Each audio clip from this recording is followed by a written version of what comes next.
بسم الله الرحمن الرحيم نحمده ونستعينه ونستغفره ونؤمن به ونتوكل عليه ونعوذ بالله من شرور أنفسنا ومن سيئات أعمالنا من يهده الله فلا مضل له ومن يضلله فلا هادي له وأشهد أن لا إله إلا الله وحده لا شريك له وأشهد أن محمدا عبده ورسوله وصلى الله على النبي الأمي وعلى آله وأصحابه وأزواجه وذرياته وأهل بيته وبارك وسلم تسليما كثيرا كثيرا أما بعد اللہ کے رحم و کرم سے الحمدللہ آج ہم رمضان المبارک کے آخری عشرے میں قدم رکھ چکے ہیں۔ رمضان المبارک کے پہلے دو عشرے اللہ کے شکر سے بخیر و عافیت ختم ہو چکے، اور اللہ تبارک و تعالیٰ سے دعا ہے کہ یہ جو آخری عشرہ ہے اللہ ہمیں اس کا بھی حق ادا کرنے والا بنائے۔ حقیقت یہ ہے آج کے دور میں کہ مسلمانوں پر جو حالات آ رہے ہیں اور ان حالات سے مسلمان اور خصوصی طور پر جو نوجوان طبقہ ہے وہ ایک طرح کے کنفیوژن یا ایک طرح کی مایوسی کا شکار ہو رہا ہے۔ اب کیا کریں گے، اب کیا ہوگا، آگے کیسے کریں گے، ابھی یہ حالات ہیں تو آگے کیا ہوگا، طرح طرح کے کنفیوژن اور طرح طرح کے ڈر کا ایک مسلمان طبقہ شکار ہو رہا ہے۔ اس کی ایک بنیادی وجہ یہ ہے کہ ہم اپنی تعلیمات سے بے خبر ہیں۔ ہماری جو تعلیمات ہمیں دی گئی، چاہے صبر کی ہو، چاہے یقین کی ہو، چاہے مدد طلب کرنے کی ہو، یا چاہے حالات کا مقابلہ کرنے کی ہو، کسی بھی طرح کی تعلیم ہو، ہم ان تعلیمات سے بے خبر ہیں۔ اس کی سب سے بنیادی وجہ یہ کہ ہم ہمارے نبی کی سیرت سے کافی حد تک ناواقف ہیں، یعنی کہ ہم نے ہمارے نبی کی سیرت کو اتنا ہی جانا ہے جتنا کہ ہم نے کسی بیان میں سن لیا، یا کہیں کچھ کتابوں میں پڑھ لیا، یا کہیں کچھ شارٹ کلپس میں دیکھ لیا۔ مکمل جو سیرت ہے اور مکمل جو اس کا پہلو ہے ہم اس سے آج بھی ناواقف ہیں۔ اگر کسی نے کچھ پڑھنے کی کوشش بھی کری، سیرت کی کچھ بعض کتابیں پڑھنے کی کوشش کری، تو سیرت کی کتابیں جو آج آسان زبان میں دستیاب ہیں یا ہندی زبان میں جو لکھی گئی ہیں، یہ وہ کتابیں ہیں جن میں آپ صلی اللہ علیہ وسلم کو بلکہ اسلام کے جنگی پہلو کو ابھارا گیا ہے۔ اس میں جو اسلام کا نظریہ ہمیں دکھایا گیا ہے، جو اسلام کا نظریہ ہمیں پیش، وہ بھی اپنے آپ میں صحیح ہے، یہ نہیں ہے کلی طور پر غلط ہے، لیکن وہ اس دور میں لکھی گئی تھی جب ان چیزوں کی ہمیں ضرورت تھی۔ ہمیں آپ صلی اللہ علیہ وسلم کے متعلق ہم کیا جانتے ہیں؟ اگر مکی دور ہو تو ہم آپ صلی اللہ علیہ وسلم کے متعلق یہ جانتے ہیں کہ بچپن میں یتیم ہو گئے، دادا نے کفالت کری، پھر کہیں تجارت شروع کر دی، تجارت کرنے کے بعد آپ کو نبوت ملی، نبوت ملنے کے بعد تکلیفیں آپ پہ شروع ہو گئیں، لوگ آپ کو طرح طرح سے پریشان کرنے لگے، طرح طرح کی آپ کے آزمائشیں آنے لگی، آپ کے راستے میں کانٹے بچھائے جانے لگے، آپ کے اوپر کچرا ڈالا جانے لگا۔ یہ چیزیں ہم زیادہ جانتے ہیں۔ اور جب مدنی دور کی بات آتی ہے تو ہم جو ایک کلی چیز جو دیکھا جائے، جو ایک عام جو چیز ہم جانتے ہیں کہ آپ صلی اللہ علیہ وسلم کے دور میں کے گھر میں چولہا نہیں جلا کرتا تھا، قسمہ پرسی کا عالم تھا، آپ صلی اللہ علیہ وسلم پیٹ پہ پتھر باندھا کرتے تھے، یا مسلمانوں کے اس طرح کے حالات تھے۔ ہم سیرت کے مطالعے سے دیکھا ہے تو اس کے علاوہ ہم کچھ نہیں جانتے، اور یہی چیزیں ہم میں جاننے کا شوق بھی ہے۔ جو خطیب ممبر پہ بیٹھتے ہیں وہ بھی آپ صلی اللہ علیہ وسلم کی انہی چیزوں کو ہائی لائٹ کرتے ہیں۔ آپ صلی اللہ علیہ وسلم کا جو فقر تھا یا جو غریبی تھی وہ اختیاری تھی، یعنی کہ آپ صلی اللہ علیہ وسلم نے خود اس کو چاہا تھا۔ اس کی وجہ یہ تھی کہ اس امت کا ایک بڑا طبقہ وہ تھا جو غریب تھا، تو تو اگر آپ صلی اللہ علیہ وسلم خود مالدار ہوتے تو لوگوں کو یہ کہنے کو مل سکتا تھا، یہ بہانہ مل سکتا تھا، آپ نبی ہیں، آپ تو مالدار ہیں، ہم غریب ہیں، ہم کیسے آپ کے پیچھے چلیں؟ اس وجہ سے آپ صلی اللہ علیہ وسلم نے جو فقر تھا، جو غربت تھی، اسے خود اختیار کرا. نہیں تو ہمیں یہ بات تو ہم سبھی جانتے ہیں آپ صلی اللہ علیہ وسلم کے متعلق کہ اللہ تبارک و تعالیٰ نے کہا کہ اگر آپ چاہیں تو ہم احد پہاڑ کو سونے کا بنا دیں. یا یہ چیزیں بہت کم لوگ جانتے ہوں گے کہ آپ صلی اللہ علیہ وسلم مکی دور میں مکے کے سب سے مالدار لوگوں میں شمار کیے جاتے تھے. آپ صلی اللہ علیہ وسلم مکے کے سب سے مالدار لوگوں میں سے تھے. اب اس کی دلیل کیا ہے؟ آپ صلی اللہ علیہ وسلم جب جوان ہوئے، آپ کو چچا نے پالا. ہم سب جانتے ہیں آپ صلی اللہ علیہ وسلم کی پرورش پہلے دادا نے کری، دادا کے بعد چچا نے کری. اب اس میں بھی آپ صلی اللہ علیہ وسلم اتنے غیور تھے کہ جب چچا کے پاس بھی رہتے تھے تب بھی ایسا نہیں پورا چچا پہ ڈیپینڈ ہو گئے. آپ صلی اللہ علیہ وسلم جو چھوٹے موٹے کام، اس وقت کا جو سب سے اہم پیشہ تھا، ایک ایسا پیشہ جو ہر نبی نے کرا، بکریاں چرانے کا. آپ صلی اللہ علیہ وسلم بچپن میں مکہ میں نکلتے تھے اور لوگوں سے کہتے تھے کہ آپ کی بکریاں دو، میں چرا کے لاتا ہوں. اور آپ صلی اللہ علیہ وسلم لوگوں کی بکریاں لے کے اسے چراتے تھے، چرا کے لا کے جب انہیں واپس کرتے تھے تو جو اجرت ملتی تھی وہ لے جا کے اپنے چچا کو دے دیا کرتے تھے. یہ بچپنا تھا آپ صلی اللہ علیہ وسلم کا، یہ غیرت تھی آپ صلی اللہ علیہ وسلم کی کہ آپ صلی اللہ علیہ وسلم بچپنے کے دور میں بھی کسی پہ ڈیپینڈ نہیں ہوئے، کسی کے اوپر بالکل کہ نہیں ہمیں کمانے کی ضرورت نہیں ہے، ہمارے چچا کھلا رہا ہے، اللہ دے گا. یہ آپ صلی اللہ علیہ وسلم نے بچپنے میں بھی نہیں کرا. اس کے بعد پھر آپ صلی اللہ علیہ وسلم جب بڑے ہوئے، جب آپ صلی اللہ علیہ وسلم سمجھدار ہوئے تو آپ نے تجارت کا قافلہ لے جانا شروع کرا. جب آپ صلی اللہ علیہ وسلم پہلی بار تجارت کا قافلہ لے کے گئے تھے، آپ کی عمر 22 سال کی تھی. 22 سال کی عمر میں پہلی بار آپ نے لوگوں کا مال جمع کرا اور یہ کہا کہ میں لے جا کر بیچ کے آتا ہوں. اور پہلی بار جا رہے ہیں اور جب واپس آ رہے، یہ وہی قافلہ تھا جو امی خدیجہ رضی اللہ عنہ نے آپ کو دیا تھا، اور اپنا ایک خادم ان کے ساتھ رکھا تھا اور خادم سے کہا تھا کہ دیکھنا یہ کیا کرتے ہیں، کیونکہ آپ صلی اللہ علیہ وسلم امانت داری میں، دیانت داری میں پہلے سے مکہ میں بہت مشہور تھے، شریف خاندان کے تھے.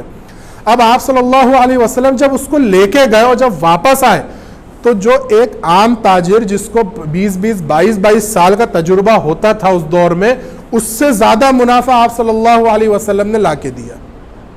یعنی کہ آپ صلی اللہ علیہ وسلم بزنس مین بھی، یہ تو آپ صلی اللہ علیہ وسلم کی ملازمت تھی نا، یہاں پہ بزنس مین کہاں سے ہوئے؟ یہ تو کسی اور کا قافلہ آپ لے کے گئے تھے. اس کو فری لانسنگ ہم کہہ سکتے ہیں کہ میرا مال لے جا کے بیچو، جو تمہاری اجرت ہوگی جتنا بیچو گے اتنا دیں گے. تو آپ صلی اللہ علیہ وسلم نے ایک بڑا منافع لا کے دیا. اب امی خدیجہ رضی اللہ عنہ جو تھی وہ مکے کی بڑی تاجر تھی، بلکہ مکے کی جو سب سے ٹاپ کے جو تاجر تھے نا، ان میں امی خدیجہ رضی اللہ عنہ کا اس دور میں نام آیا کرتا تھا. اور لوگ چاہتے تھے، پیغام بھیجا کرتے تھے کہ ان سے ہمارا نکاح ہو جائے، چونکہ آپ بیوہ تھیں، آپ کے خاوند انتقال کر چکے تھے. تو امی خدیجہ رضی اللہ عنہ کے پاس لوگوں کو بھیجا کرتے تھے، اپنے پیغام بھیجا کرتے تھے کہ ہم سے نکاح کر لیں. لیکن امی خدیجہ رضی اللہ عنہ نے کسی کا پیغام قبول نہیں کیا، بلکہ آپ صلی اللہ علیہ وسلم کے پاس پیغام بھیجا. یعنی کہ جو مکہ کی سب سے رئیس عورت ہے، مکہ کی شرافت میں بھی سب سے اعلیٰ اور مال میں بھی سب سے اعلیٰ، تجارت میں بھی سب سے اعلیٰ، وہ کسی کے پاس اگر پیغام بھیج رہی ہیں تو کہیں نہ کہیں ان کو اپنے برابر کا دیکھا ہوگا امی خدیجہ رضی اللہ عنہ کہ یہ اگر میں تاجر ہوں تو یہ مجھ سے اچھی تجارت کر سکتے ہیں، اور اگر میں مالدار ہوں تو کہیں نہ کہیں ان کو اپنے برابر کا امی خدیجہ رضی اللہ عنہ نے دیکھا ہوگا. یعنی کہ آپ صلی اللہ علیہ وسلم مکی دور میں بھی اچھے مالدار تھے. اور بعض کتابوں میں تو یہ بھی ملتا ہے کہ مکے کے سب سے بڑے مالداروں میں آپ صلی اللہ علیہ وسلم کا نام آتا تھا، جبھی جو تجارت کیا کرتے تھے. اس کے بعد اگر ہم مدنی دور کو دیکھیں، مدنی دور میں ہم یہ سمجھتے ہیں کہ آپ صلی اللہ علیہ وسلم کے گھر میں چولہا نہیں جلتا تھا، جیسا کہ ابھی میں نے بتایا. جبکہ مدنی دور کی حقیقت یہ ہے کہ ایک صحابی ہے عبد الرحمن بن عوف رضی اللہ عنہ، تاجر الرحمن، رحمان کے تاجر جن کو لقب دیا گیا. تجارت کا یہ عالم تھا کہ جب انتقال ہوا ان کا تو جو بیان کیا جاتا ہے ان کا کیش، یعنی کہ ان کے پاس جو مال تھا 3 کروڑ سے کچھ زائد تو اشرفیاں تھی، اشرفی کہہ لیں یا دینار کہہ لیں، سونے کے سکے. اور اس دور میں جو سونے کے سکے ہوا کرتے تھے وہ 4.25 تولے کا ایک سکہ ہوا ہوتا تھا یا اس کے آس پاس. تو یہ تو آپ کا کیش تھا. پھر آپ کی زمین جائیداد الگ, اور جو سونا تھا, سونے کا عالم یہ تھا کہ جب انتقال کے بعد آپ کی وراثت تقسیم کی گئی تو صبح سے شام ہو گئی, آریہ ٹوٹ گئی, لیکن سونا تقسیم نہیں ہو سکا تھا. یہ ان کی تجارت کا عالم تھا. ان کے متعلق ایک اور حدیث میں ملتا ہے کہ آپ صلی اللہ علیہ وسلم حشر میں جب جنت کا فیصلہ ہو چکا ہوگا, آپ صلی اللہ علیہ وسلم جنت کے دروازے پہ کھڑے ہوں گے. یعنی کہ اس طرح سے کھڑے ہوں گے کہ جنت کا دروازہ کہیں بند نہ کر دیا جائے. جس طرح سے ہوتا ہے نا کہ ایسی جگہ پہ کھڑے ہو جائیں کہ دروازہ بند نہیں ہو سکتا, آپ صلی اللہ علیہ وسلم اس دروازے پہ, جنت کے دروازے پہ اس طرح سے کھڑے ہوں گے. صحابہ پوچھیں گے اللہ کے رسول کس کا انتظار کر رہا ہے؟ بولا عبد الرحمن کا انتظار کر رہا ہوں, ابھی تک نہیں آیا. اب کافی دیر بعد عبد الرحمن رضی اللہ عنہ پسینہ پوچھتے ہوئے آئیں گے تو پوچھیں گے کہاں رہ گئے تھے؟ اور اللہ کے رسول حساب دے رہا تھا. یہ آپ کے مال کا عالم تھا, اتنا مال تھا آپ کے پاس. آپ صلی اللہ علیہ وسلم نے مدنی دور میں ایک چادر اوڑھی تھی, سرخ چادر تھی, دھاری دار چادر, جس کے پاس یہ مال تھا. آپ صلی اللہ علیہ وسلم نے ایک ہی بار وہ چادر اوڑھی. آپ صلی اللہ علیہ وسلم مسجد نبوی میں وہ چادر اوڑھ کے بیٹھے تھے. ایک صحابیہ انہوں نے تعریف کری اس چادر کی, تو آپ صلی اللہ علیہ وسلم نے وہ چادر ان کو دے دی. یہ چادر جو آپ صلی اللہ علیہ وسلم اوڑھے تھے, بعد میں عبد الرحمن بن عوف رضی اللہ عنہ کا بیان ہے کہ آخر تک اس چادر کو خریدنے کی حیثیت نہیں ہوئی میری. تو کس معیار کی آپ صلی اللہ علیہ وسلم چادر اوڑھے ہوں گے. تو کہنا یہ چاہ رہا ہوں کہ اسلام کی حقیقت جو ہے, اسلام کی جو روح ہے یا نبوی مزاج جو ہے, اسے ہم آج تک نہیں سمجھے, ہم اس سے آج تک ناواقف ہیں. ہمیں آپ صلی اللہ علیہ وسلم کی زندگی سے کچھ واقفیت ہے, ہمیں ہمارے مسائل سے کچھ واقفیت ہے. نماز کے مسائل ہو گئے, روزے کے مسائل ہو گئے, زکوٰۃ کے مسائل ہو گئے, یا طہارت کے مسائل ہو گئے, یا اس کے علاوہ اور بھی مسائل ہیں. ایک انسان کو جن مسائل کی ضرورت ہوتی ہے, یہ اس علمی بیداری کا دور ہے کہ جس انسان کو عمر کے جس حصے میں جس طرح کے مسائل کی ضرورت ہوتی ہے وہ ان مسائل سے واقف ہوتا ہے. اگر ایک شخص نوجوان ہے تو نوجوانی کے عالم میں اس کو کن مسائل کی ضرورت ہے اس کو پتہ ہے.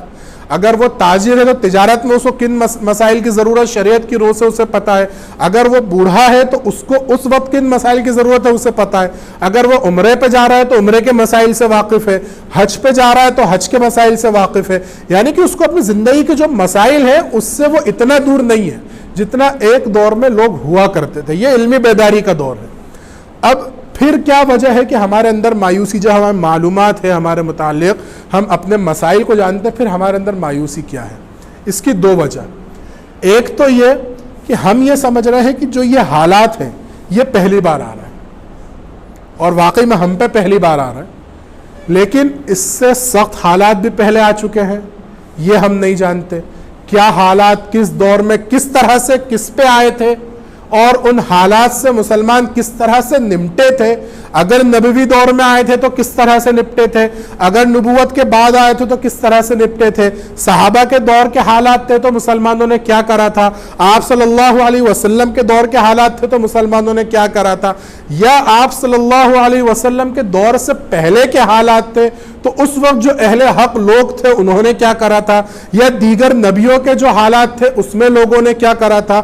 یعنی کہ جو بھی دین فطرت پہ تھے بھلے ہی اپنے نبی کی تعلیمات کو چھوڑ چکے تھے, لیکن اللہ کو رب مانتے تھے اور اللہ کے علاوہ کسی کی عبادت نہیں کرتے تھے, وہ لوگ ان حالات سے کس طرح سے نپٹے تھے, کس طرح سے ان کا مقابلہ کیا تھا, اس سے ہم ناواقف ہیں. اور مزید آپ صلی اللہ علیہ وسلم کس دور میں آئے اس سے ہم ناواقف ہیں. اس سے اوپر ایک چیز اور جو ایک کنفیوژن کہہ لیں یا ایک لوگوں کے ذہن میں ایک سوال آج کے دور میں پیدا ہو رہا ہے کہ آپ صلی اللہ علیہ وسلم کی ضرورت ہی کیا تھی, ایک نبی کی ضرورت کیا تھی. جب اس دور میں اگر ہم دیکھیں تو اس دور کی جو سویلائزیشن تھی یا اس دور کی جو تمدن تھا, تہذیب تھا, یا اس دور کی ثقافت تھی وہ عروج کو پہنچی ہوئی تھی. ایک طرف اگر ہم مشرق میں دیکھیں تو یہ ایرانی سلطنت تھی, جس کو ہم کسرا کے نام سے بھی جانتے ہیں، یا مجوسی سلطنت تھی ایران کی، یہ پوری فارس کا علاقہ کہلاتا تھا. اور اگر ہم مغرب میں دیکھیں تو یورپ کا ایک بڑی سلطنت تھی بائزنٹائن ایمپائر جسے کہتے ہیں، یا رومی جسے کہتے ہیں، جس کے جو بادشاہ کا لقب ہوا کرتا تھا ہرکیولیس. اگر اس کو انگلش میں دیکھیں تو ہرکیولیس ہو جائے گا، عربی میں دیکھیں تو ہرقل ہو جائے گا. تو ہرکیولیس جس کا بادشاہ ہوا کرتا تھا وہ ایک بڑی ثقافت تھی، بڑی تہذیب تھی، بڑی سپر پاور تھی، اپنے دور کی سویلائزیشن تھی. تو ان کے ہوتے ہوئے آپ صلی اللہ علیہ وسلم کی کیا ضرورت آن پڑی؟ اس کے بعد مزید یہ کہ جب اتنی اچھی اچھی سلطنتیں موجود تھیں، اتنی طاقتور سلطنتیں موجود تھیں، تو پھر آپ صلی اللہ علیہ وسلم کو عرب کے ایسے علاقے میں کیوں بھیجا گیا جن پر یہ سلطنتیں حکومت ہی نہیں کرنا چاہتی تھی؟ ایک سوال اٹھتا ہے نا، ہم جو نوجوان ہوتے ہیں، جو دین کے جب تھوڑا سا قریب ہوتے ہیں، آپ صلی اللہ علیہ وسلم کو پڑھنا شروع کرتے ہیں، تو ایک سوال سب کے دل میں اٹھتا ہے، یار آپ صلی اللہ علیہ وسلم ہندوستان کیوں نہیں آئے؟ اگر ہماری زمین پہ آتے تو کعبہ ہمارے پاس ہوتا، اس زمین پہ ہوتے تو ہم آپ صلی اللہ علیہ وسلم کے اپنے کہلاتے، آپ صلی اللہ علیہ وسلم کی زبان ہندی ہوتی، یا اس طرح کی کچھ چیزیں. یا بعض یہ سوچتے ہیں کہ ہم اس دور میں کیوں نہیں پیدا کیے گئے. یہ محبت کے سوال ہوتے ہیں. یہ سوال کوئی ایسا نہیں ہے کہ اللہ کے کسی فیصلے پہ ہمیں اشکال ہو رہا ہے. یہ ایک محبت رہتی ہے کہ کاش ہم بھی آپ صلی اللہ علیہ وسلم کے ہوتے ہیں، یا آپ صلی اللہ علیہ وسلم ہمارے اپنے ہوتے. کہ عرب میں ہی آپ صلی اللہ علیہ وسلم کی بعثت کیوں کی گئی؟ اور اس کے بعد جو سب سے اہم سوال جس پہ اگر دیکھا جائے تو مسلمانوں کو غرہ ہے، غرہ کہتے ہیں فخر اور گھمنڈ کے بیچ کی چیز کو اردو زبان میں غرہ کہا جاتا ہے. اب اس کو اپن عام زبان میں کیا کہیں گے واللہ عالم، کہ ہمیں اپنے آپ پہ غرور کہہ لیں، غرور ہے اپنے آپ پہ کہ ہمارا علم سب سے مضبوط. مسلمانوں کا علم جو ہے، قرآن و حدیث کا جو علم ہے سب سے مضبوط. اور یہ حقیقت ہے کہ اگر میں اپنی بات کروں تو حدیث کی، صرف حدیث کی اگر بات کریں تو میں نے جس سے حدیث پڑھی، میں نے میرے استاد شیخ زکریا صاحب سے حدیث پڑھی، انہوں نے اپنے استاد مولانا رابع صاحب سے حدیث پڑھی، انہوں نے اپنے استاد مولانا علیمیہ صاحب رحمہ اللہ سے حدیث پڑھی.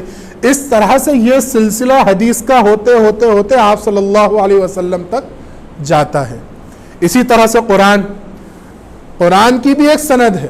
قرآن کی سند بھی جو ہے ہوتے ہوتے ہوتے عثمان غنی رضی اللہ عنہ تک جاتی ہے، عثمان غنی رضی اللہ عنہ سے ہوتے ہوئے پھر آپ صلی اللہ علیہ وسلم تک جاتی ہے، اور آپ صلی اللہ علیہ وسلم سے ہوتے ہوئے جبریل علیہ السلام، اور جبریل علیہ السلام کے بعد سیدھے اللہ تک جاتی ہے، کیونکہ قرآن تو اللہ کا ہی کلام ہے.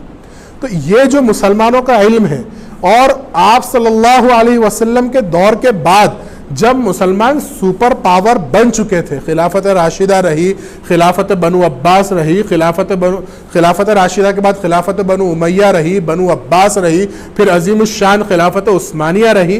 جب مسلمان اتنے عروج پر پہنچ چکے تھے، پھر یہ تنزلی کیسے آ گئی؟ اور کیا جسے ہم تنزلی سمجھ رہے ہیں یہ واقعی میں تنزلی ہے یا عروج کا ایک راستہ ہے؟ ہم دیکھتے ہیں نا کہ اگر ہمیں پہاڑ پہ چڑھنا ہوتا ہے تو پہاڑ سے پہلے ایک ڈھلان ہوتی ہے، تو ڈھلان پہ ہم اپنی گاڑی تیز کر دیتے ہیں تاکہ نیچے جا کے پھر ایک دم سے جب اوپر جائیں تو زیادہ اوپر تک جا سکے آسانی کے ساتھ. تو کہیں یہ اس طرح کی کوئی چیز تو نہیں ہے. تو یہ سمجھنے کے لیے ہمیں پوری اسلامی سویلائزیشن کو سمجھنا پڑے گا. اسلامی تمدن ہے، اسلام کہاں سے شروع ہوا؟ بابا آدم علیہ السلام سے لے کے کس طرح سے اسلام آپ صلی اللہ علیہ وسلم تک پہنچا اور کس طرح کے دور سے گزرا، اور پھر آپ صلی اللہ علیہ وسلم سے لے کے ہم تک جو پہنچا ہے وہ کس طرح سے اسلام پہنچا ہے. ہمیں اس چیز کو سمجھنا پڑے گا. اور سب سے اہم چیز جو ہے، دو چیزیں اس میں انشاءاللہ اس جو ہمارا سلسلہ ہے یہ ایک نصیحت حاصل کرنے کا، آپ بھی نصیحت حاصل کر رہے ہیں، میں بھی نصیحت حاصل کر رہا ہوں. تو یہ جو رمضان سے فائدہ اٹھانے کا جو سلسلہ ہے، اس میں انشاءاللہ جو سب سے دو اہم چیزیں رہیں گی وہ یہ رہیں گی، ایک تو صحابہ کا دور، اس کے بعد صحابہ کے دور کے بعد جو بیچ کا دور رہا ہے، یعنی کہ محدثین کا، فقہا کا، اور وہاں سے جو ہم تک آیا ہے، یہ دور ہمارے لیے سب سے اہم رہے گا. کیونکہ اس کی وجہ کیا ہے؟ کیونکہ آج کے دور میں جتنے بھی فتنے آ رہے ہیں، جتنے سوال آ رہے ہیں، یا جتنے کنفیوژن ہو رہے ہیں، وہ آپ صلی اللہ علیہ وسلم کے دور پہ نہیں ہو رہا ہے. وہ ہو رہا ہے یا تو صحابہ کے دور پہ، یا ہو رہا ہے ائمہ فقہا محدثین کے دور پہ، کہ ہم کہیں نہ کہیں یہ سوچ رہے ہیں کیا یہ جو چیز ہم جانتے ہیں، جو ہم کرتے چلے آ رہے ہیں نسلوں سے، کیا یہ صحیح کر رہے ہیں یا غلط کر رہے ہیں؟ ہم کہیں نہ کہیں اس کنفیوژن میں پھنس جاتے ہیں۔ اس کی وجہ یہی ہے کہ ہم حقیقت کو نہیں جانتے، ہم نہ صحابہ کو جانتے ہیں، نہ صحابہ کی قربانیوں کو جانتے ہیں، نہ محدثین کو جانتے ہیں، نہ فقہا کو جانتے ہیں، نہ ان کی ان محنتوں کو جانتے ہیں جن محنتوں کے ذریعے سے یہ کتابیں، چاہے یہ احادیث ہوئی یا قرآن کی جو آیتوں کی تفسیر ہے، یہ ہم تک پہنچی، ہم اس سے ناواقف ہیں۔ تو یہ جو سلسلہ رہے گا انشاءاللہ یہ کچھ ٹکڑوں پر رہے گا انشاءاللہ۔ جو آج کا جو دور جو رہے گا وہ آپ آدم علیہ السلام سے لے کے آپ صلی اللہ علیہ وسلم کے پہلے تک کا جو دور رہے گا، کوشش کروں گا کہ اس پہ جو حالات آئے ہیں، وہ کن حالات سے گزرا ہے اسلام، وہ مکمل کر لیں۔ پھر اگلا جو دور رہے گا وہ آپ صلی اللہ علیہ وسلم جب پیدا ہوگا، یعنی کہ آپ صلی اللہ علیہ وسلم مکے میں پیدا ہو چکے، وہاں سے لے کے نبوت تک اور پھر نبوت سے ہجرت تک، وہاں تک کا دور رہے گا کہ وہ کس طرح سے آپ صلی اللہ علیہ وسلم نے وہ دور گزارا۔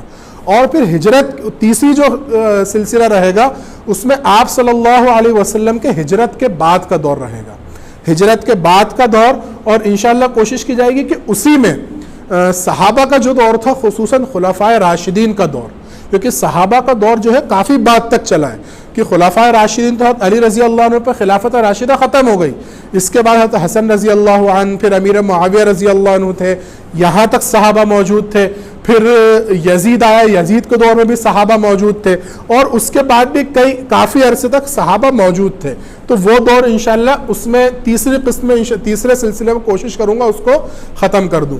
چوتھا جو سلسلہ رہے گا، چوتھی جو نشست رہے گی انشاءاللہ، اس میں صحابہ کا دور جہاں سے خلفائے راشدین کے بعد سے، خلفائے راشدین کے بعد سے کس طرح سے محنتیں ہوئیں، کہ خلفائے راشدین کے دور کے بعد احادیث پہ جو محنتیں ہوئیں، احادیث کس طرح سے مرکب کی گئی، کیا کیا طریقے ہوا کرتے تھے، کس طرح سے احادیث کو محفوظ کیا گیا، اسے لکھا گیا، کیا ان کے مرتبے تھے، کیا وہ محنتیں کیا کرتے تھے، یا اس میں جو فقہا تھے، فقہا نے یہ جو مسائل لکھے ہیں، جو فقہ لکھی ہے، وہ کس طرح سے لکھی ہے۔ چار فقہا ہوئے، ایک عجیب تعداد ہے کہ جو صحابہ افضل آپ صلی اللہ علیہ وسلم کے خلفائے راشدین 4، محدثین فقہا یعنی کہ جو فقہ پیش کرتے ہیں، جو امام ہے، ائمہ اربعہ جنہیں کہتے ہیں، امام ابو حنیفہ رحمۃ اللہ علیہ، امام شافعی رحمۃ اللہ علیہ، امام احمد بن حنبل رحمۃ اللہ علیہ، اور امام انس بن مالک رحمۃ اللہ علیہ،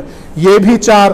اس کے بعد جو مسلمانوں کی سلطنت رہی، دور عروج رہا، یہ بھی 4۔ کیا یہ عجیب عدد ہے 4 کا، کہ یہ 4 کا عدد رہتا ہے۔ تو کوشش کی جائے کہ چوتھی نشست تک کہ جو فقہا کا جو دور رہا ہے اس تک، وہاں تک ہم لوگ اس چیز کو سمجھ لیں۔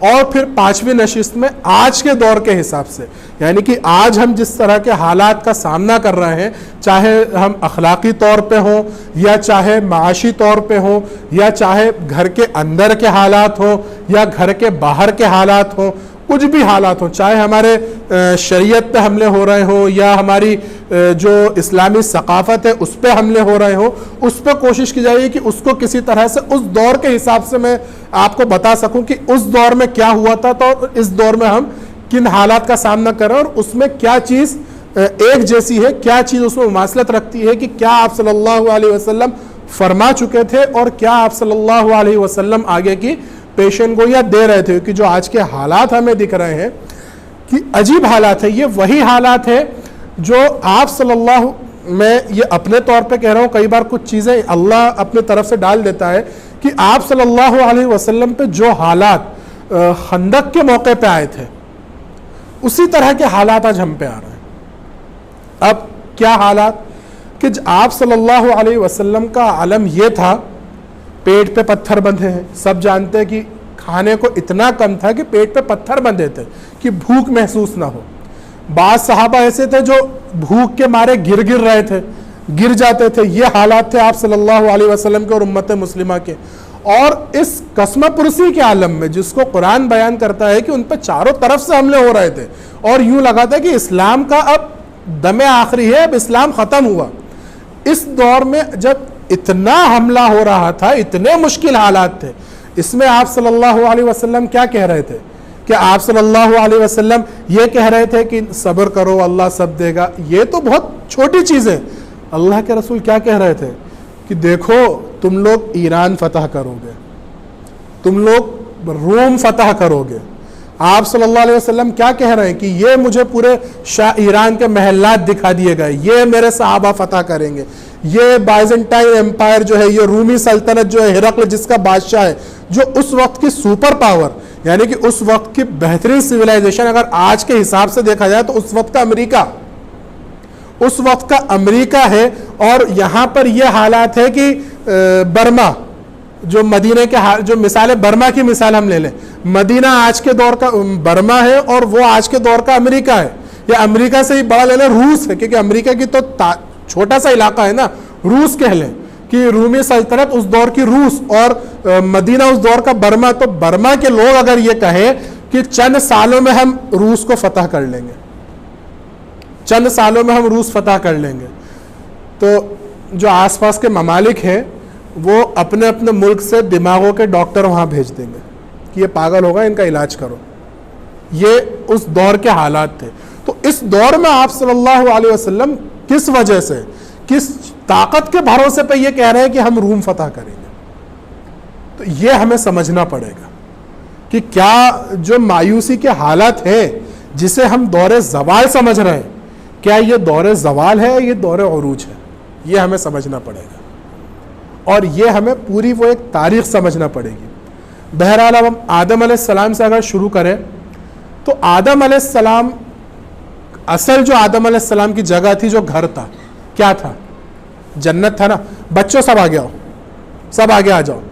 ارے ابھی تو اتنی عمر میں کمر سیدھی نہیں ہو رہی ہے, آگے آؤ, یہاں آ کے بیٹھو سب ادھر.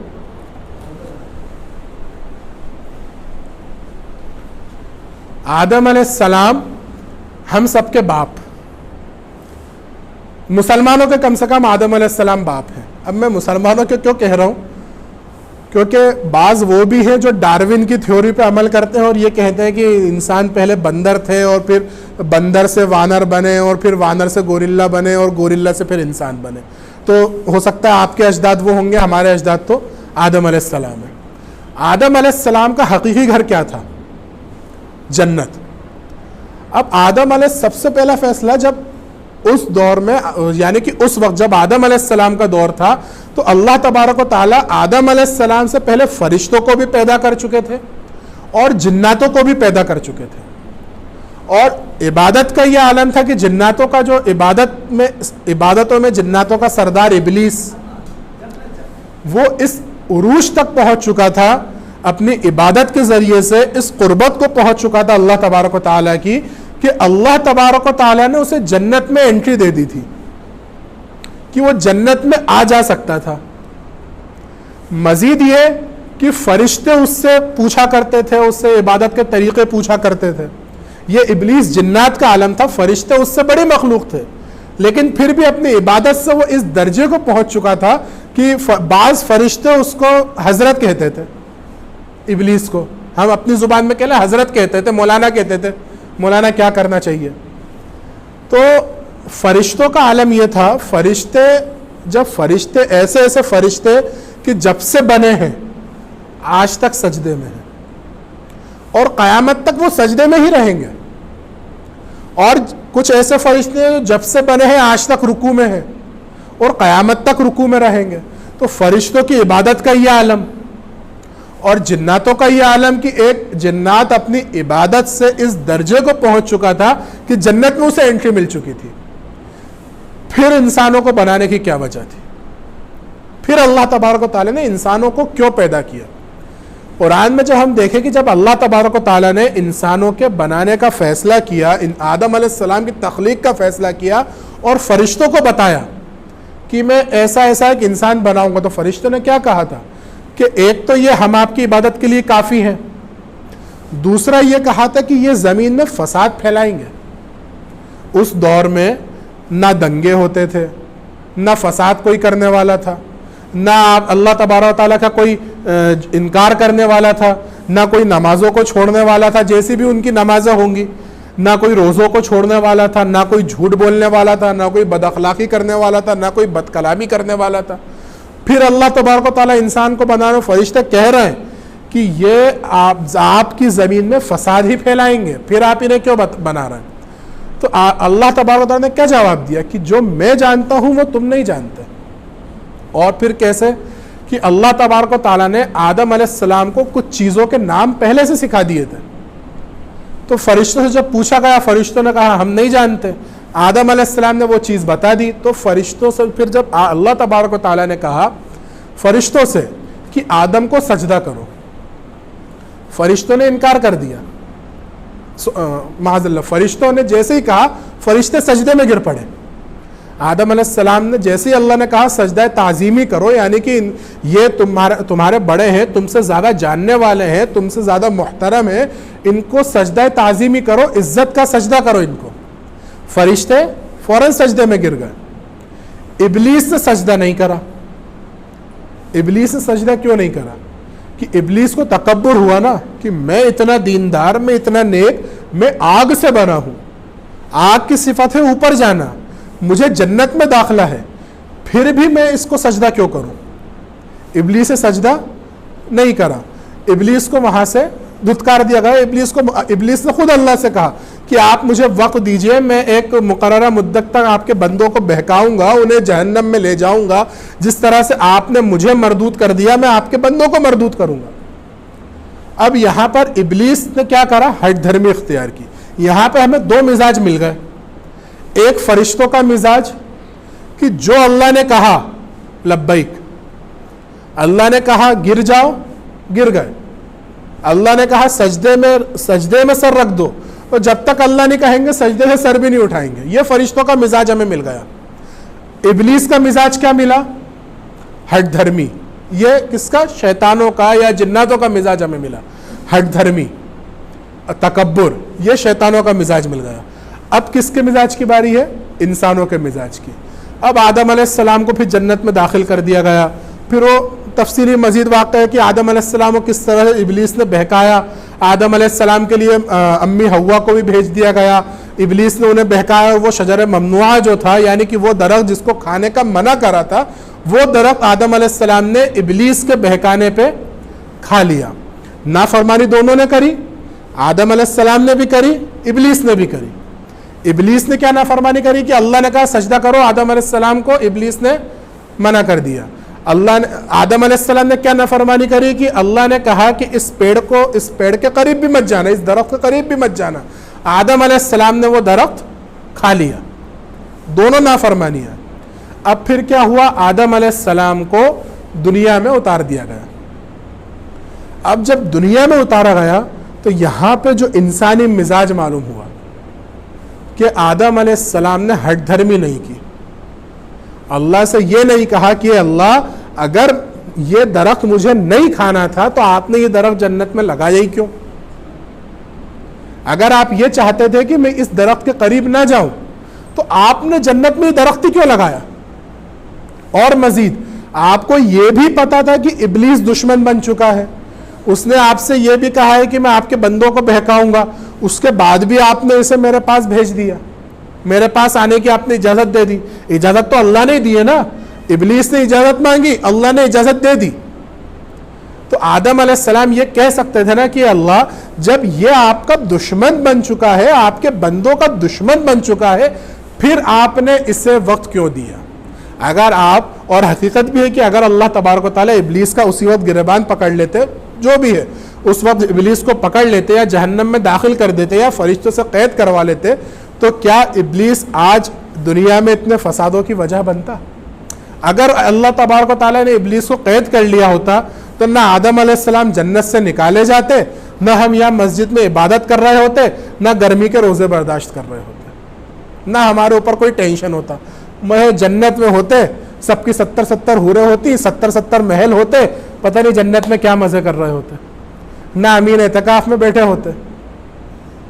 کتنے مسائل آ گئے ہم پہ، نہ ہمیں کمانے کی فکر ہوتی، نہ ہمیں روزوں کی فکر ہوتی، نہ نمازوں کی فکر ہوتی، نہ زکوٰۃ کی فکر ہوتی، نہ اخلاقی جو پریشانیاں ان کی فکر ہوتی، کوئی فکر نہیں ہوتی ہمیں، جنت میں مزے کر رہے ہوتے.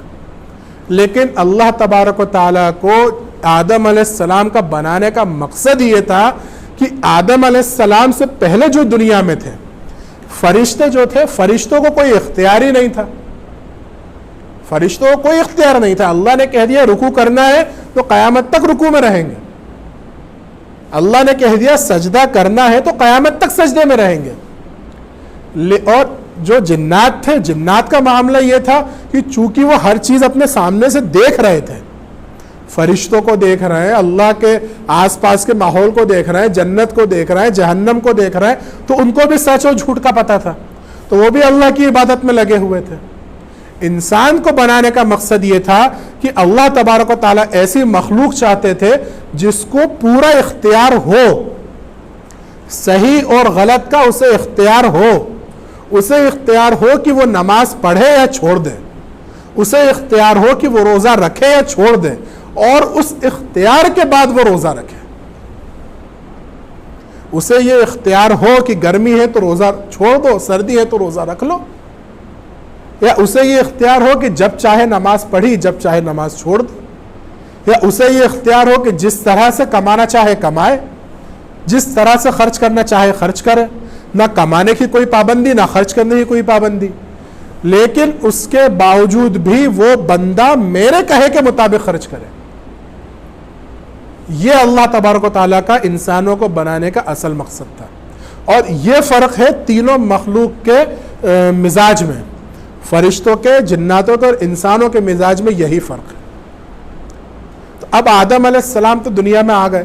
آدم علیہ السلام کا جو دور تھا، کیونکہ آدم علیہ السلام آئے ہی تھے دنیا میں، اس وقت ان کو کوئی شریعت نہیں دی گئی. بس جو بنیادی چیزیں تھیں وہ آدم علیہ السلام کو بتا دی گئی، صحیح غلط، سچ جھوٹ. کچھ دعائیں سکھا دی گئی، ربنا ظلمنا انفسنا وان لم تغفر لنا وترحمنا لنکونن من الخاسرین. کچھ دعائیں آدم علیہ السلام کو سکھا دی گئی، کچھ طریقے آدم علیہ السلام کو سکھا دیے گئے، لیکن مستقل شریعت نہیں دی گئی. اب آدم علیہ السلام کی جب اولادیں بڑھی ہیں تو آدم علیہ السلام کے بعد جو پہلے جو با اختیار با شریعت جو رسول آئے وہ آئے نوح علیہ السلام. نوح علیہ السلام. اور بڑا عجیب معاملہ ہے کہ 5 رسول ہیں، نوح علیہ السلام، ابراہیم علیہ السلام، موسیٰ علیہ السلام، عیسیٰ علیہ السلام اور آپ صلی اللہ علیہ وسلم. یہ 5 رسول ہیں جن کو مستقل طور پر شریعت دی گئی، یعنی کہ ان کی اپنی شریعت تھی. یہ دیگر نبیوں کی شریعت کو آگے نہیں بڑھایا انہوں نے. اور عجیب معاملہ یہ ہے کہ ابراہیم علیہ السلام سے لے کے آپ صلی اللہ علیہ وسلم تک جو رسول آئے ان کی شریعت کا بھی پتہ ہے اور ان کے طریقوں کا بھی پتہ ہے، یا کس جگہ پہ آئے یہ بھی پتہ ہے. نوح علیہ السلام کس جگہ آئے تھے یہ خبر نہیں ہے، کہاں بھیجے گئے، کیا شریعت تھی، کیا طریقہ تھا، اس کی کوئی خبر نہیں ہے. بہرحال نوح علیہ السلام جب آئے تو نوح علیہ السلام کو ایک مستقل طور پر شریعت دی گئی. اور قرآن میں جو نوح علیہ السلام کے متعلق آئے تھے اس کے مطابق نوح علیہ السلام نے 950 سال دین کی محنت کری، یعنی کہ 950 سال لوگوں کو اسلام کی طرف دعوت دی، لیکن کسی نے ان کی دعوت قبول نہیں کی. چند اشخاص تھے. اس کا ہمارے یہاں پہ ایسی کوئی تعداد نہیں ہے. اور یہ واقعہ ایسا ہے، دنیا میں 4 قومیں جو اس طرح کے واقعے کو بیان کرتی ہیں، مسلمان، یہودی، عیسائی اور یہ ہمارے پڑوسی غیر مسلم. ان کے ابھی یہ واقعہ ہے، کچھ تھوڑا سا رد و بدل کے ساتھ، کچھ نام کے ساتھ، کچھ تعداد کے ساتھ یہ واقعہ ان کے موجود ہے. تو یہ ایسا واقعہ تھا کہ ان کو آدم ثانی کہا جاتا تھا، کہ ان کے ساتھ کے جو چند اشخاص تھے، 17 18 20 25 50 جو بھی ہوں گے، ان کے علاوہ اللہ تبارک و تعالیٰ نے جتنے بھی انسان تھے دنیا میں سب کو ختم کر دیا. اب ان کے دور میں بڑا عجیب ایک واقعہ ہوا، ایک عجیب سا واقعہ، ایک اللہ کی قدرت ایک عجیب دیکھنے کو ملی کہ نوح علیہ السلام کو جب کشتی بنانے کا حکم دیا تو نوح علیہ السلام جس علاقے میں تھے اس علاقے میں دور دور تک سمندر نہیں تھا.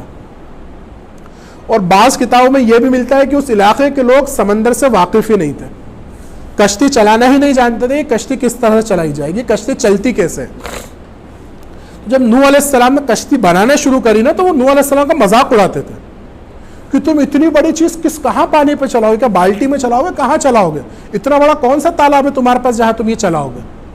نوح علیہ السلام کا بڑا مذاق اڑاتے تھے وہ.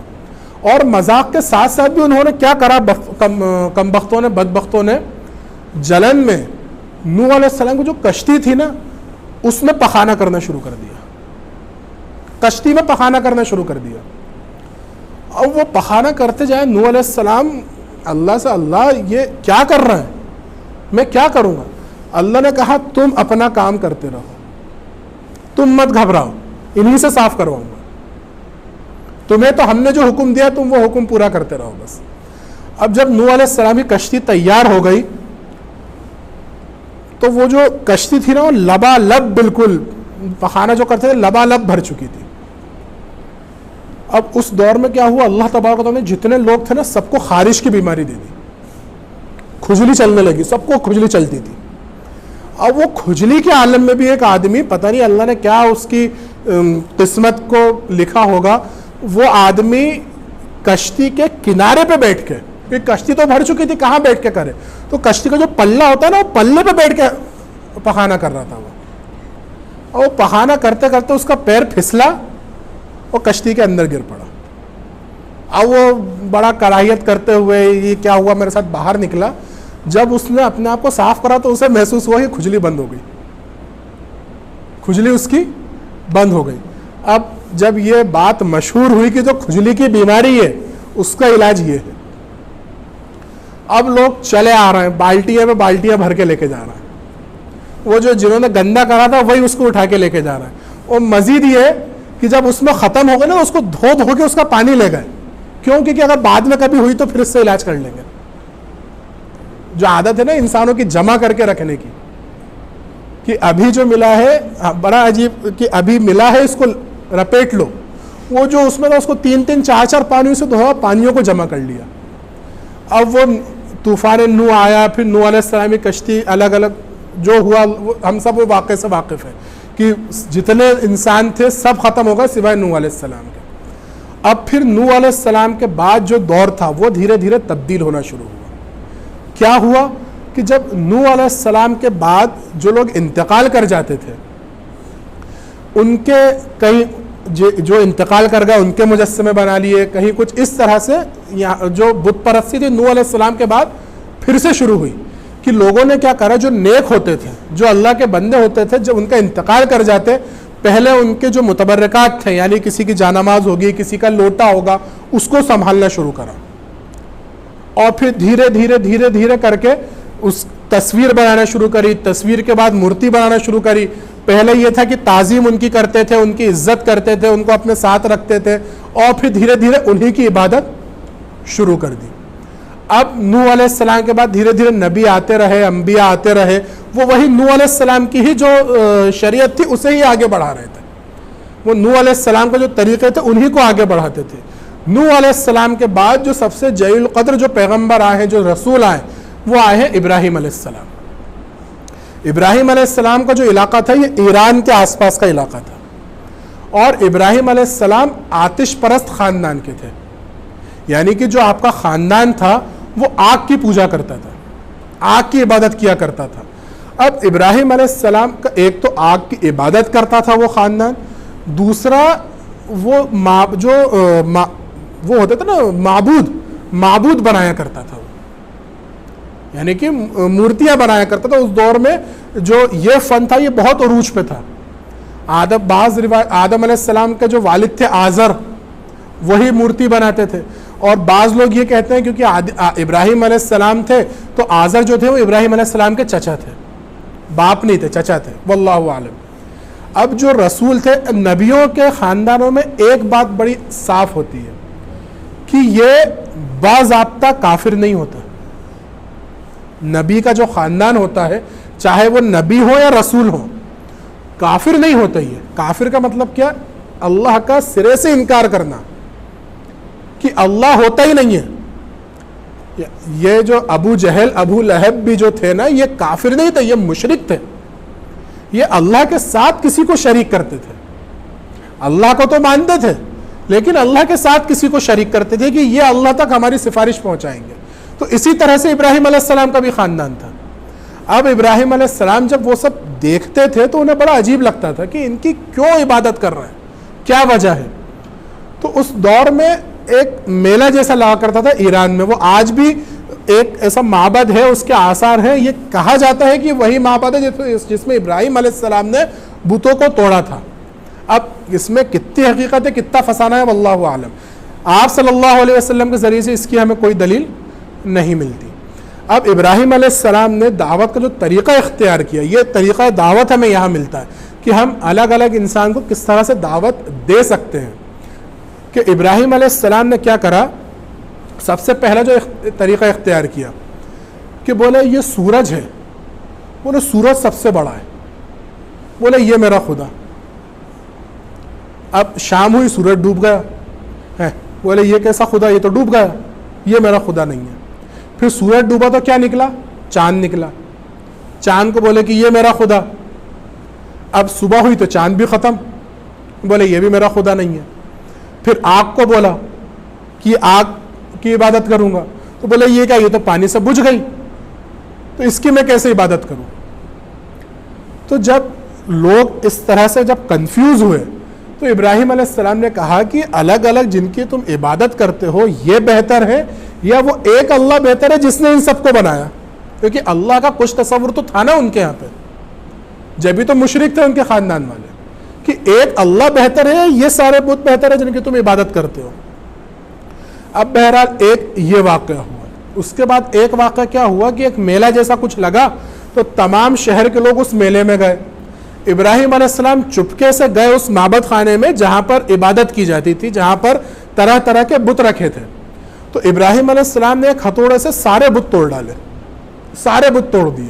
بس ایک بت جو سب سے بڑا تھا اسے چھوڑ دیا, جو بیچ میں سینٹر میں لگا تھا اسے چھوڑ دیا, اور ہتھوڑے کو اسے گلے میں ڈال دیا. اب جب لوگ واپس آئے, انہوں نے دیکھا ان کے بت ٹوٹے ہوئے ہیں, تو سب سے پہلے ابراہیم علیہ السلام کو ہی پکڑ کے لائے کہ یہی ہے ہمارے بتوں کا دشمن, اسی نے کرا ہوگا جو کیا ہوگا. تو ابراہیم علیہ السلام نے کہا کہ ہتھوڑا تو اس کے گلے میں ہے, شاید اس نے توڑا ہو. تو لوگوں نے خود ہی کہا کہ یہ تو مورتی ہے, بے جان ہے, بت ہے, یہ کیسے توڑ سکتا ہے. تو ابراہیم علیہ السلام نے کہا جب یہ بے جان ہے تم اس کی عبادت کر ہی کیوں رہے ہو. اب پھر یہ ہوا, پھر ابراہیم علیہ السلام دھیرے دھیرے وہاں سے نکلے, اور ابراہیم علیہ السلام ایران سے نکل کے گئے فلسطین کے علاقے میں. اب اس بیچ میں ابراہیم علیہ السلام کی دو اولادیں تھیں, ایک اسحاق علیہ السلام تھے, ایک اسماعیل علیہ السلام تھے. اسماعیل علیہ السلام کو اماں ہاجرہ کے ساتھ مکہ کے وادی میں چھوڑ کے ابراہیم علیہ السلام چلے گئے. مکہ کا جو علاقہ تھا جہاں پر ابراہیم علیہ السلام کو چھوڑا تھا, قرآن کی آیت ہمیں یہ بتاتی ہے کہ یہ وہی علاقہ تھا جہاں پر آدم علیہ السلام نے اللہ کے گھر کی تعمیر کری تھی. یعنی کہ آدم علیہ السلام نے جب آئے تھے تو آدم علیہ السلام نے سب سے پہلے کعبہ ہی بنایا تھا, لیکن جب اتنا وقت گزر گیا وہ بنجر پورا علاقہ تھا, ریتیلا ریگستان تھا, کعبے کی دیواریں گر گئی اور وہ جو بنیادیں تھیں وہ زمین میں دفن ہو گئی تھیں.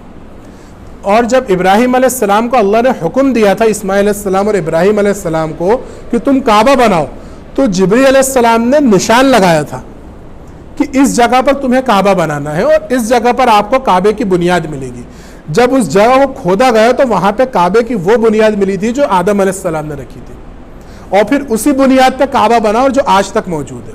یعنی کہ جو یہ کعبہ ہے یہ آج کا, یہ آپ صلی اللہ علیہ وسلم کے دور کا, ابراہیم علیہ السلام کا نہیں ہے, یہ آدم علیہ السلام کا بنایا ہوا ہے. ابراہیم علیہ السلام نے اس کی تجدید نو کری تھی, یعنی کہ دوبارہ سے اس کو بنایا تھا. اب اسماعیل علیہ السلام کو تو ابراہیم علیہ السلام یہاں چھوڑ کے چلے گئے. اسحاق علیہ السلام نبی بنے, ابراہیم علیہ السلام کے بیٹے اسحاق علیہ السلام. اسحاق علیہ السلام کے بیٹے تھے یعقوب علیہ السلام, اور یعقوب علیہ السلام کا ایک نام اسرائیل بھی تھا. اور یعقوب علیہ السلام کی جو اولادیں تھیں 12, جس میں سے 10 ایک بیوی سے تھے اور 2 الگ بیوی تھے.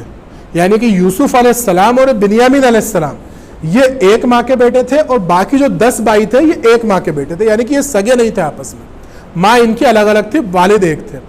اب یعقوب علیہ السلام جو تھے وہ بھی یہ اردن کا جو علاقہ تھا, اسی علاقے میں یعقوب علیہ السلام آباد تھے. پھر وہ تفصیلی واقعہ ہے کہ یوسف علیہ السلام کس طرح سے قیدی بنائے گئے, قیدی بنا کے پھر مصر کے علاقے میں آئے گئے. اب یہاں کیا ہوا, یہ جو نبوت تھی یہ اردن, فلسطین, ان علاقوں میں چلی. اب یہاں سے یہ یوسف علیہ السلام کے ذریعے سے مصر میں منتقل ہو گئی. یعنی کہ یہاں سے جو نبی تھے وہ مصر چلے گئے. یوسف علیہ السلام مصر میں نبی رہے. یوسف علیہ السلام نے اپنے تمام بھائیوں کو وہاں بلا لیا. یہ ابھی تک یوسف علیہ السلام تک یہ شریعت ابراہیمی ہی چل رہی ہے. ابراہیم علیہ السلام کی شریعت میں کوئی تبدیلی نہیں ہے, اور یہاں پہ اسماعیل علیہ السلام شریعت ابراہیمی پر ہے. پھر یوسف علیہ السلام کا جب انتقال ہوا تو بنی اسرائیل مصر میں ہی آباد ہو گئے. اب پھر یہاں سے بنی اسرائیل کا زوال کا دور شروع ہوا. جو بنی اسرائیل تھے یوسف علیہ السلام کی وجہ سے یہ مصر کے ایک امراء اور حاکم کی حیثیت رکھتے تھے کہ یوسف علیہ السلام مصر کے وزیر کہہ لیں یا وزیر مالیات کہہ لیں, یا مال کا پورا انتظام یوسف علیہ السلام کے ہاتھ میں تھا. اب یوسف علیہ السلام کے انتقال کے بعد جو بنی اسرائیل تھے وہ وہاں پہ حاکم کی حیثیت رکھتے تھے. یوسف علیہ السلام کی وجہ سے ان کی بہت عزت کی جاتی تھی.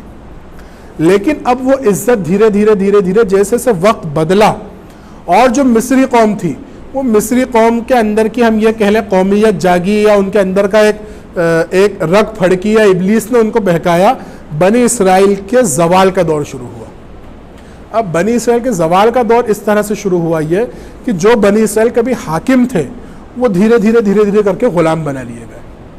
اب وہاں پہ حاکم کون بن گئے؟ قبطی, مصری جو تھے وہ وہاں پہ حاکم بن گئے, اور بنی اسرائیل وہاں پہ غلام بن گئے. اور پھر موسیٰ علیہ السلام بھیجا گئے نئی شریعت کے ساتھ.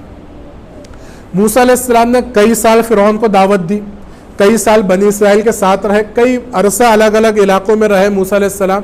اور پھر موسیٰ علیہ السلام بنی اسرائیل کو وہاں سے لے کے فلسطین کے پاس کا جو اردن کا علاقہ ہے, اردن کا ایک بڑا میدان ہے, وہ آج بھی میدانی ہے, اس علاقے میں چلے گئے.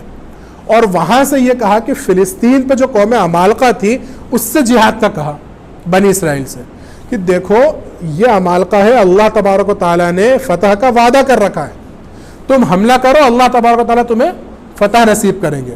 لیکن بنی اسرائیل کی کئی سالوں سے وہ غلام بنے رہے تھے, کئی سالوں سے انہیں عادت تھی غلامی کی, تو پھر وہ اس چیز کو ہضم نہیں کر پائے کہ ہم آگے رہ کے ان پہ حملہ کریں, وہ بھی قوم عمالقہ جو بہت طاقتور قوم تھی.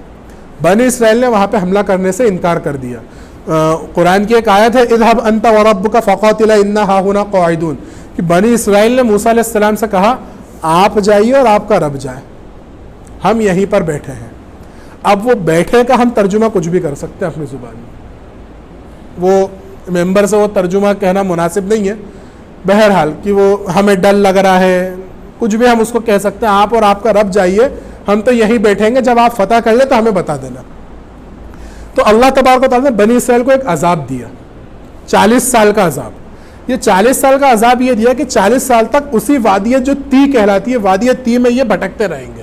اور اس کی ایک وجہ یہ تھی کہ 40 سال میں ان کی نسل تبدیل ہو جائے گی, کہ جو نسل غلامی کی عادی تھی وہ نسل انتقال کر جائے گی, اور جو نسل وہاں پہ پروان چڑھے گی وہ بہادر, جفاکش, محنت کرنے والے ہوں گے, تو ان کے ساتھ آگے بڑھنا آسان ہوگا.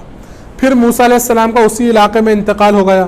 پھر موسیٰ علیہ السلام کے بعد طالوت آئے, جالوت کا پھر وہ مقابلہ ہوا, ہارون علیہ السلام رہے. پھر اس کے بعد سلیمان علیہ السلام آئے, سلیمان علیہ السلام کو داؤد علیہ السلام کو حکومت ملی, داؤد علیہ السلام کے بعد وہ حکومت سلیمان علیہ السلام تک منتقل ہوئی, اور پھر وہاں سے ہوتے ہوتے یہ عیسیٰ علیہ السلام تک پہنچی.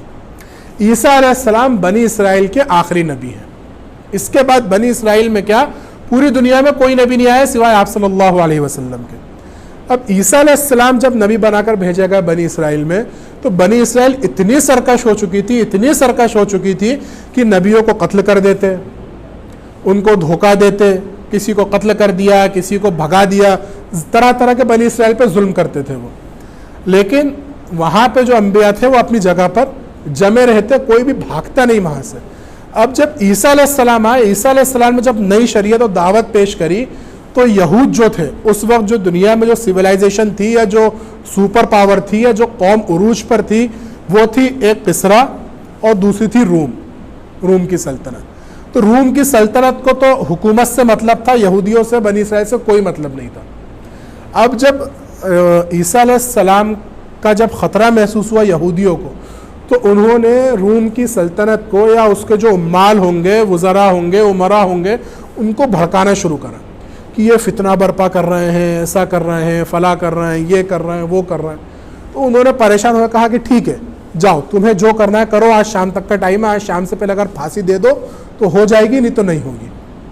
تو اب یہ عیسیٰ علیہ السلام کو لے کے چلے تھے سولی دینے کے لیے، اور اس دور کا جو رواج تھا یا اس دور کا جو طریقہ تھا کہ اگر سورج ڈوبنے سے پہلے انہیں سولی دے دی گئی تو ان کی سولی ہو جائے گی، نہیں تو انہیں آزاد کرنا پڑے گا۔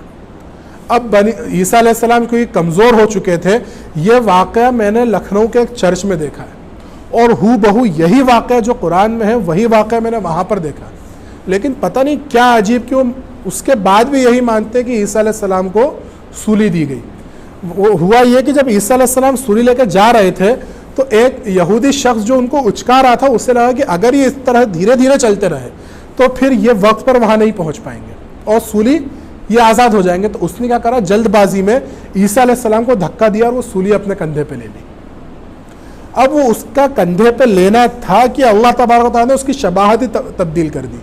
اب واللہ عالم واقعی میں شباہت تبدیل کری یا وہ جب تک لے کے وہاں پہنچا، یعنی کہ جہاں سے عیسیٰ علیہ السلام کو قید کیا گیا تھا اور جہاں پہ سولی دینے جانا تھا وہ جگہ کافی دور تھی، اور جو سولی دی جانی تھی وہاں پہ سارے رومی سپاہی، اب انہیں کیا پتہ عیسیٰ علیہ السلام کون ہے۔ تو یہ بھی ہو سکتا ہے کہ وہ اسے ہی عیسیٰ علیہ السلام سمجھے ہوں، یا یہ بھی ہو سکتا ہے کہ عیسیٰ علیہ السلام کی شباہت وہاں پہ تبدیل کر دی گئی اور عیسیٰ علیہ السلام کو وہیں سے اللہ تبارک و تعالیٰ نے آسمان پہ اٹھا لیا۔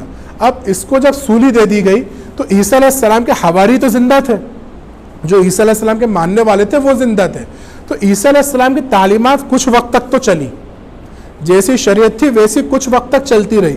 جو ان کا تثلیث کا جو عقیدہ ہے، یعنی کہ جو God son and the holy Christ, جو یہ تین خدا کہتے ہیں، اس کا جو عقیدہ ہے یہ 4 صدی ہجری میں آیا، یعنی کہ عیسیٰ علیہ السلام کے تقریباً 300 سال کے بعد ہی ان کے اندر سرایت کر گیا تھا۔ لیکن ہاں جو عیسیٰ علیہ السلام کی تعلیمات تھی وہ ابتدا کے 70-80 سال میں ہی بدلنا شروع ہو گئی۔ وہ ابتدا کے 70-80 سال میں اس وجہ سے بدل گئی کہ عیسیٰ علیہ السلام کے حواری سارے انتقال کر گئے، کچھ مستقل کتاب نہیں تھی، اور جو کتاب تھی اس کی حفاظت کا وعدہ اللہ نے نہیں کرا تھا، تو اس میں لوگ اپنے اپنے حساب سے تحریف کرتے گئے۔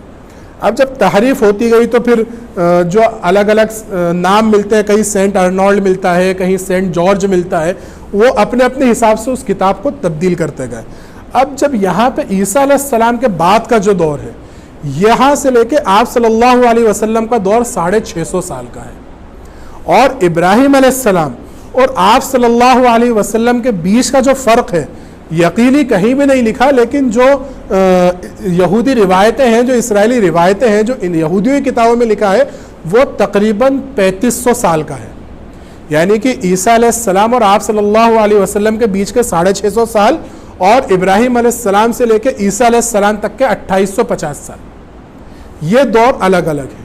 650 سال کا جو دور تھا یہ وہ دور تھا جو آپ صلی اللہ علیہ وسلم کے آنے کی تیاری کا دور تھا، کیونکہ یہ یقینی تھا کہ اب جو نبی آئیں گے یہ آخری نبی ہوں گے، ان کے بعد کوئی نبی نہیں آئے گا، یا اب جو کتاب آئے گی یہ آخری کتاب ہوگی، اس کے بعد کوئی کتاب نہیں ہوگی۔ تو یہ 650 سال کا جو دور تھا، یہ دنیا میں جتنی قومیں تھیں، جتنی تمدن تھی، جتنے مذاہب تھے، ہر وہ مذہب جو آسمانی ہونے کا دعویٰ کرتا تھا، جو یہ دعویٰ کرتا تھا کہ ہمارے اندر نبی آئے، جو یہ دعویٰ کرتا تھا کہ ہمارے پاس شریعت ہے، یا جو سویلائزیشنز تھی، یعنی کہ یہ ایران کی اور روم کی جو سلطنتیں تھیں، ان کا زوال شروع ہوا۔ یہ عروج پہ ایک بھی ان میں سے کوئی عروج پہ نہیں گیا، یہ سب زوال پہ گئی، اور ان کا زوال ایسا نہیں تھا کہ غربت ان پہ عام ہو گئی، یہ ان کا زوال نہیں تھا، ان کا زوال یہ تھا کہ ان میں اخلاقی خرابیاں پیدا ہونی شروع ہو گئی۔ یعنی کہ اگر ہم صرف ایک مثال لیں ہمارے ملک کی، یہاں پہ عورتوں کو جلایا جا رہا تھا ستی پرتھا کے نام پہ۔ اگر ہم یہاں سے ہوتے ہوئے ایران کے علاقے میں جائیں تو ایران میں بھی عورتوں کو جلایا جا رہا تھا۔ ایران میں جو عورتوں کو جلایا جا رہا تھا وہ آگ کی نظر کے نام پہ، یعنی کہ جو معبود ہے، معبود کو پیش کر رہا ہے، معبود کو قربانی پیش کر رہا ہے، اس کے نام پہ عورتوں کو جلایا جا رہا تھا۔ اگر وہاں سے ہوتے ہوئے ہم یہ روم میں آئے تو روم میں بھی عورتوں کو جلایا جا رہا تھا، کس نام پہ؟ وچ ہنٹنگ کے نام پہ، یعنی کہ چڑیل کا شکار کے نام پہ۔ جس کو دیکھتے کہ کوئی عورت ہے جو ہمارے ریتی رواج کے خلاف جا رہی ہے، بولے یہ چڑیل ہے، اسے جلا دو۔ یہاں بھی چڑیلوں کو عورتوں کو جلایا جا رہا تھا، تو یہ تو عورتوں کا عالم تھا۔ اب قتل عام کا عالم یہ تھا کہ ہر شخص اپنے چھوٹے کو قتل کرتا تھا، یعنی کسی کو کوئی زمین پسند آئی، وہ اس کا مالک ہے، اس کو قتل کرا اور زمین پہ قبضہ کر لیا۔ یہاں تک کہ مصر کا اور روم کی سلطنت کی خرابیوں کا یہ عالم تھا کہ ان میں جو محرمات تھے، یعنی کہ وہ رشتہ دار جن سے نکاح حرام ہے، وہ رشتے جن سے نکاح حرام ہے، وہ نکاح کے لیے سب سے افضل بن گئے۔ یعنی کہ اگر تم اپنا خون پاک رکھنا چاہتے ہو، اپنا خون صاف کرنا چاہتے ہو، تو اپنے خاندان میں ہی نکاح کرو۔ خاندان مطلب سگے خون میں نکاح کرو۔ مصر میں اور روم میں یہاں پہ سب یہ عام تھا۔ مصر کا تو بڑا مشہور ہے کہ ایک فرعون تھا جو بھائی بہن کا بیٹا تھا۔ تو یہ خرابیاں ان میں عام ہونا شروع ہوئی، ظلم ان میں عام ہو گیا، اور شرک تو تھا ہی۔ شرک کا تو یہ عالم تھا کہ ہر وہ چیز جو پسند ہوتی اس پہ سجدہ کر لیتے۔ کوئی ایک معمول ہی نہیں تھا، کوئی ایک خدا کا کوئی تصور ہی نہیں بچا۔ بسا اوقات تو پورے علاقے میں کوئی خدا کو ماننے والا نہیں ملتا تھا۔ اصحاب کہف کا اگر ہم واقعہ دیکھیں، جو اصحاب کہف کی تعداد ہے، کتنی تعداد ہے، 9 10 8 جو بھی ان کی تعداد ہے سورہ کہف میں لکھی ہے، ان کے پورے علاقے میں ان کے علاوہ کوئی اللہ کی عبادت کرنے والا نہیں تھا، اور ان کو بھی اللہ کی خبر نہیں تھی کہ اللہ کون ہے۔ ان کو بھی یہ پتا تھا کہ یہ جو کر رہے ہیں یہ غلط ہے، صحیح کیا کرنا ہے یہ ہمیں بھی نہیں پتا۔ یعنی کہ جو عبادت کر رہے ہیں، کوئی آگ کی کر رہا ہے، کوئی سورج کی کر رہا ہے، انہیں یہ پتا تھا کہ یہ چیز غلط ہے، لیکن کرنا کس کی ہے یہ انہیں بھی نہیں پتا تھا۔ تو یہ اس زوال کا دور تھا۔ اب یہاں پر پھر جب آپ صلی اللہ علیہ وسلم کی بعثت کا دور قریب آیا، تو پھر آپ صلی اللہ علیہ وسلم کے لیے دور جو عرب کی زمین تھی اس کا انتخاب کیا گیا۔ اس کے بارے میں ملتا ہے کہ اللہ تبارک و تعالیٰ نے پوری دنیا پر نظر ڈالی، پوری دنیا پر نظر ڈالی، اور دنیا میں جو بھی انسان موجود تھا سب سے اللہ کو نفرت ہو گئی۔ عرب سے بھی اللہ نفرت کرنے لگا، عجم سے بھی اللہ نفرت کرنے لگا، سوائے چند اہل کتاب کے، یعنی کہ جو عیسیٰ علیہ السلام کے یہودیوں کے جو اہل کتاب تھے ان کے چند گنے چنے ہوں گے، ان کے علاوہ اللہ نے تمام انسانوں سے نفرت کرنا شروع کر دی۔ اس وجہ سے بعض لکھنے والوں نے یہ بھی لکھا ہے علماء نے کہ اللہ تبارک و تعالیٰ نے جب یہ فیصلہ کرا کہ انسانوں کو ختم کر دیا جائے، تو ان پہ حجت تمام کرنے کے لیے، اپنا فیصلہ تمام کرنے کے لیے ایک آخری نبی کو بھیجنا ضروری تھا، اور پھر یہاں پر آپ صلی اللہ علیہ وسلم کی بعثت ہوئی۔ اب آپ صلی اللہ علیہ وسلم کی بعثت جب ایران اور روم جیسے بڑی بڑی طاقتیں تھیں، تو عرب جیسے علاقے میں ہی کیوں ہوئی کہ روم جیسا شہر، جو روم سلطنت جو تھی وہ عرب سے لگی ہوئی تھی، عرب سے باؤنڈری تھی اس کی، لیکن اس کے بعد بھی عرب پر حملہ کر کے ان پہ حکومت کرنا پسند نہیں کرتی تھی کہ کون ان کو سنبھالے گا، اتنے جاہل اجڑ قسم کے لوگ تھے۔ لیکن پھر بھی آپ صلی اللہ علیہ وسلم کو ان میں بھیجا۔ روم میں اگر بھیجتے تو کسی بادشاہ خاندان میں پیدا کر دیتے، یا اللہ کے رسول کو بادشاہ ہی بنا دیتے روم کا، یا قیصر و کسریٰ کا بادشاہ بنا دیتے، تو اللہ کے رسول کے لیے کتنی آسانی ہو جاتی۔ لیکن آپ صلی اللہ علیہ وسلم کو عرب میں بھیجنے کا مقصد یہ تھا کہ عرب جو تھے ان پر ابھی تک کسی شریعت کا سایہ نہیں پڑا تھا۔ یہ آج بھی ان کا یہ دعویٰ تھا کہ ہم ابراہیم علیہ السلام کی شریعت پہ عمل کر رہے ہیں۔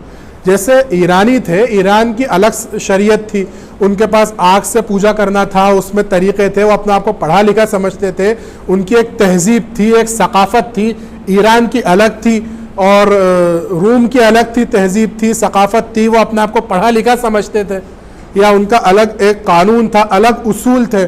ان کے مقابلے میں عرب جو تھے بالکل سادہ تھے، بالکل جاہل تھے، ان کو کچھ صحیح غلط کا پتہ نہیں تھا۔ ان کا اس دور میں حال یہ تھا کہ جو چیز ان کو دل میں سمجھ میں آ جاتی کہ یہ صحیح ہے، اس پہ عمل کرتے، اور ایسا عمل کرتے کہ پھر جان بھی دے دیتے تھے۔ اور جو چیز ان کو غلط لگتی، چاہے وہ کسی کے اونٹ کا پانی ہی پینا کیوں نہ ہو۔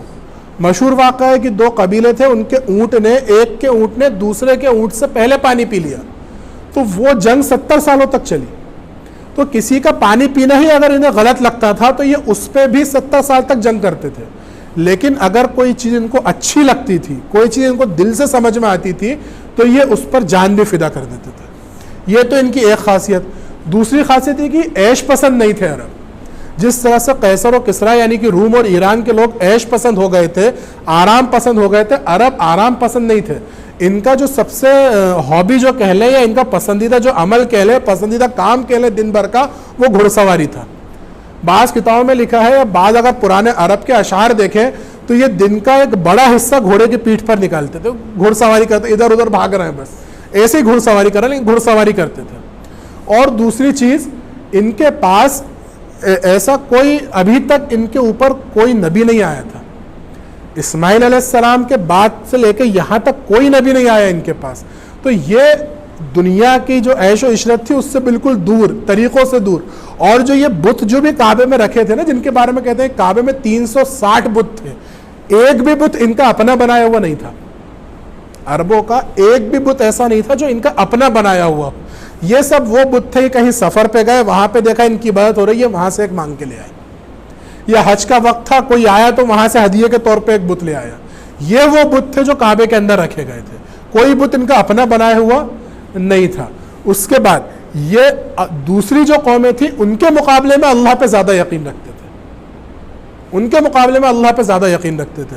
ان کے اندر لاکھ خرابیاں صحیح, لاکھ کمیاں صحیح, لیکن جو ایک دل کا جو سادگی رہتی نا, دل ان کا بڑا سادہ تھا, صاف ستھرا ہوتا تھا, نفاق نام کی چیز نہیں تھی ان کے اندر. ایک واقعہ میں آپ کو بتاؤں, بڑا عجیب واقعہ, جب میں نے پہلی بار پڑھا جنگ بدر کے موقع پر. جنگ بدر کے موقع پر جب کفار کا لشکر نکلا تھا مسلمانوں سے جنگ کے لیے, تو ایک دعا مانگی گئی تھی. وہ دعا کعبے کا غلاف پکڑ کے مانگی تھی. کیا دعا تھی؟ اللہم انصر اعلی الجندین واکرم الفئتین واحسن الحزبین, کہ اللہ دونوں گروہوں میں سے جو سب سے بلند مرتبے کا ہو اسے آپ فتح کریے. اللہم انصر واکرم الفئتین, اور دونوں جماعتوں سے جو باعزت جماعت ہو اس کی آپ مدد کریے. واحسن الحزبین, اور دونوں فوجوں میں سے جو اخلاق کے اعتبار سے اچھی فوج ہو, جس کا دل صاف ہو, اس کی آپ مدد کریے. یہ کعبے کا غلاف پکڑ کے دعا مانگی گئی تھی. اور بڑی حیرت کی بات, یہ دعا کسی مسلمان نے نہیں مانگی تھی, بلکہ مکہ کے ایک مشرک نے مانگی تھی. اور مشرک بھی کوئی عام مشرک نہیں تھا جس نے یہ دعا مانگی تھی, یہ دعا ابو جہل نے مانگی تھی کعبے کا غلاف پکڑ کے بدر پہ نکلنے سے پہلے. تو یہ اس دور کے مشرکوں کا اخلاق تھے, یعنی کہ ان کا مزاج تھا, اور اس وجہ سے آپ صلی اللہ علیہ وسلم کو اس علاقے میں یا اس قوم میں بھیجا گیا. اب یہاں پر ہم اپنے آپ کا محاسبہ کر لیں کہ ابو جہل کا یہ ایمان تو نہیں کہہ لیں, ابو جہل کا یہ مزاج تھا. کیا ہمارا مزاج, ہمارا ایمان اتنا پختہ, اتنا صاف ہے؟ ابو جہل جیسا شخص کعبے کا غلاف پکڑ کے یہ نہیں کہہ رہا ہے کہ اللہ میری مدد کر, بلکہ کیا کہہ رہا ہے کہ اللہ جو اچھا ہو, جو صحیح ہو, جو باعزت ہو, اس کی مدد کرنا.